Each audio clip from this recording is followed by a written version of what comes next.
Avec Guillaume, on a cherché à comprendre qui aurait pu dessiner ces cartes et les introduire dans la société. Alors, il y a toute une histoire dans le livre, on trace l'histoire des cartes, le fait que c'est des gitans qui auraient ramené des cartes depuis l'Égypte, le tarot. Et c'est intéressant parce qu'en anglais, gitan, c'est dit gypsy, et gypsy est la même origine qu'Égypte.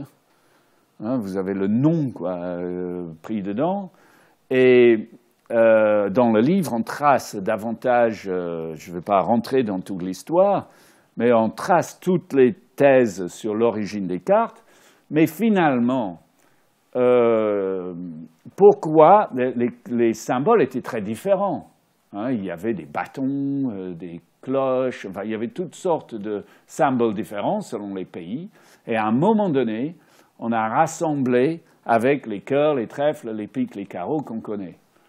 Alors, quelle est la version officielle? Pourquoi tous ces autres symboles ont été en quelque sorte rassemblés? La version officielle, c'est que c'est par simplification. On a voulu simplifier pour les imprimeurs. Alors, ça semble un peu bizarre, puisque c'est à une époque où l'imprimerie avançait à grands pas, et qu'au fait, au début de l'imprimerie, on faisait des symboles bien plus compliqués, et plus tard, lorsque l'imprimerie s'est développée, on aurait voulu simplifier pour l'imprimerie. Ça ne semble pas du tout tenir debout, d'autant plus que forcément les cartes royales n'étaient pas simples. Donc l'argument officiel donné pour l'apparition des symboles des cartes ne semble pas du tout cohérent par rapport à l'histoire. Ce que vous voyez là, c'est les deux jeux qui ont émergé. Vous avez à gauche le jeu de Paris, le jeu français, et à droite, le jeu anglais. C'est ces deux jeux qu'on trouve maintenant dans le monde, et c'est le jeu anglais qui a plus ou moins dominé. C'est maintenant le style anglais qu'on va trouver un peu partout. Au fait, ces cartes étaient imprimées à Rouen, et Rouen était une plaque tournante pour l'exportation vers l'Angleterre. Et il semble qu'il y a eu de grandes relations avec l'Angleterre autour de sur ces sujets de cartes. Alors, un autre sujet des livres, c'était de savoir est-ce qu'on avait des traces de personnes qui avaient considéré par le passé ce jeu de 52 cartes comme quelque chose de mystérieux, de sacré, ou qui aurait eu une connaissance. La réponse, c'est oui. Guillaume connaissait déjà bien tous ces éléments. Et dans le livre, on évoque un personnage qui s'appelle Olney Richmond. Donc, c'était un Américain qui était à Chicago dans les années 1880 environ, et qui a développé une sorte de société qui s'appelait The Order of the Magi, l'ordre des mages. Il disait qu'il avait reçu ses connaissances d'un soldat français qui avait été blessé mortellement sur le champ de bataille et qui lui a livré, avant de mourir, tout un tas de secrets. Et qu'à partir de là, il n'avait rien fait pendant 20 ans. Et puis, à un moment donné, il a dit qu'il fallait qu'il partage tout ça. Et donc, il a créé cet ordre qu'il appelait The Order of the Magi, qui, a priori, à l'époque, a eu un succès fou. Hein. Des milliers de personnes partout aux États-Unis étaient membres de cette chose-là. Et il y a beaucoup d'articles de presse où des journalistes sont époustouflés par des prédictions que pouvait faire Olney Richmond en utilisant les cartes. Donc là, on rentre dans cette notion du jeu de cartes qui est que les cartes peuvent être un moyen de divination, de voir le futur, voir ce qui va se passer. Drôle d'idée, comment les cartes pourraient avoir une telle fonction. En tout cas, Olney Richmond par exemple, il y avait un fameux tournoi de tennis qui devait avoir lieu, et Olney Richmond avait prédit qu'il n'y aurait pas de gagnant. Et au fait, c'est exactement ce qui s'est passé. Il n'y avait pas eu de gagnant cette année-là au tournoi de tennis. Donc, du coup, il se faisait une certaine réputation avec ce genre d'intervention. Et donc, dans le livre, on va un peu plus en détail sur les points de vue d'Olney Richmond. Alors ici, je vous ai présenté, il y a une autre personne, Pottenger, qui a écrit un livre qui s'appelle Symbolisme, qui parle beaucoup des cartes aussi. Et lui, il nous dit la chose suivante. Il dit que les cartes rouges dans le jeu sont des symboles de choses agréables dans la vie, ce qui nous fait plaisir. Et il dit que, vous voyez, le roi, la reine et le valet ici, tous, ils regardent vers le symbole. Leur regard est tourné vers le symbole. Pourquoi? Parce que nous voulons tous regarder les choses agréables dans la vie.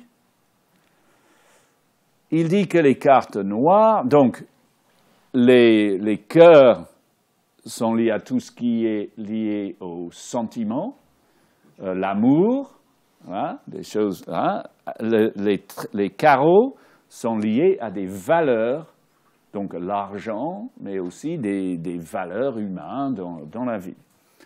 Mais à côté de ça, nous avons les cartes noires, qui sont des trèfles et des piques. Donc les trèfles seraient liés à la connaissance et à la vérité sur le monde. Et c'est pour ça que le jeune, lui, le valet qui représente le jeune, lui, ne regarde pas, mais que la dame et la reine regardent. Par contre, les piques, c'est lié à des problèmes de santé, par exemple, ou tout ce qui est lié au travail, donc des choses moins agréables. Et là, vous voyez, personne n'a envie de regarder. Donc ça, c'est ce que dit Pottenger sur le symbolisme des 4 familles. On reprend ces éléments. Alors moi, j'ai étudié aussi de savoir si on avait des traces de ces éléments au Moyen-Âge, et notamment dans ce que j'appelle le quadrivium, enfin dans une science qui s'appelle le quadrivium, qui est un sujet qui me passionne depuis pas mal d'années et qui est la base de l'ancienne science, la quadruple voie. C'est les nombres, la géométrie, la musique, ou le monde vibratoire, enfin la musique, et l'astronomie. C'est des 4 approches de la science de l'ancien temps.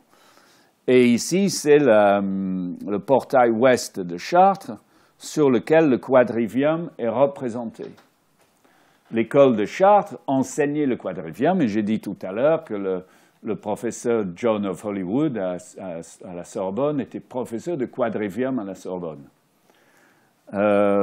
Et donc, évidemment, quadrivium, il y a 4 sciences. Dans les familles du jeu de cartes, il y a 4 familles. C'était intéressant de regarder la relation. Ici, c'est le portail de Chartres, parce que sur ce portail, nous retrouvons les représentations du quadrivium. Ici, on a Pythagore ici, qui représente la musique au-dessus. On a, là, c'est Donat qui représente la grammaire. Ça fait partie du quadrivium. Mais enfin, c'est un portail qui représente les sciences, ce qu'on appelle les arts libéraux, les 7 arts libéraux, avec le quadrivium et puis la partie trivium de cette science. Et ils sont tous représentés. Et ça m'a intéressé de voir que la partie centrale ici, 1, 2, 3, 4, 5, 6, 7, 8, 9, 10, 11, 12, 13. Voilà. Donc, dans le livre, il y a une partie aussi là-dessus. Voici Pythagore, avec ses beaux cheveux en forme de porte, hein, et puis Donat pour la grammaire. J'ai regardé aussi la structure de l'organisation des points sur la carte. Là, ça a été passionnant pour moi de découvrir que la base de la structure de ces cartes, c'est ce qu'on appelle le double carré. On a un carré ici, surmonté d'un autre carré, c'est le double carré. Et le double carré est vraiment une des bases de ce qu'on appelle la science sacrée. Beaucoup de temples sont construits sur les rapports 1 de large sur 2 de long, y compris, par exemple, la chambre dans la grande pyramide de Khéops. Sa base, c'est un double carré. Et les cartes sont inscrites sur la même structure. Donc là, par exemple, c'est le 6 de carreau. Eh bien, on a une structure similaire à la structure d'une église ou d'un temple. Et ici, vous voyez, ça, c'est toutes les positions qu'on peut trouver, des points sur les cartes, pour faire la géométrie des cartes qu'on regarde. Ce n'est pas fait au hasard. On n'a pas positionné des points n'importe où sur des cartes. Il y a vraiment une structure derrière l'organisation de ces cartes. J'ai trouvé aussi, ici c'est sur la façade sud de Chartres, cette statue du Christ qui tient un livre. Ça m'a tout de suite interloqué. Pourquoi? Parce que la diagonale du livre est verticale. Et donc ça, c'est un signe pour moi. Parce que la diagonale, c'est le chemin de travers. C'est l'autre aspect des choses. Nous avons notre monde carré, sur les axes cardinaux. C'est le monde carré que nous connaissons.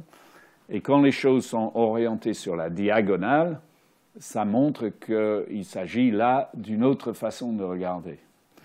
Et ici, donc, le Christ tient ce livre, et en regardant de plus près, j'ai vu que la structure qui est gravée sur ce livre, c'est la même structure que sur les cartes. C'est le bicarré. En plus, on y retrouve le trèfle à l'intérieur du carreau. Vous voyez, ici, nous avons 2 feuilles pour représenter le système simple et puis un cercle.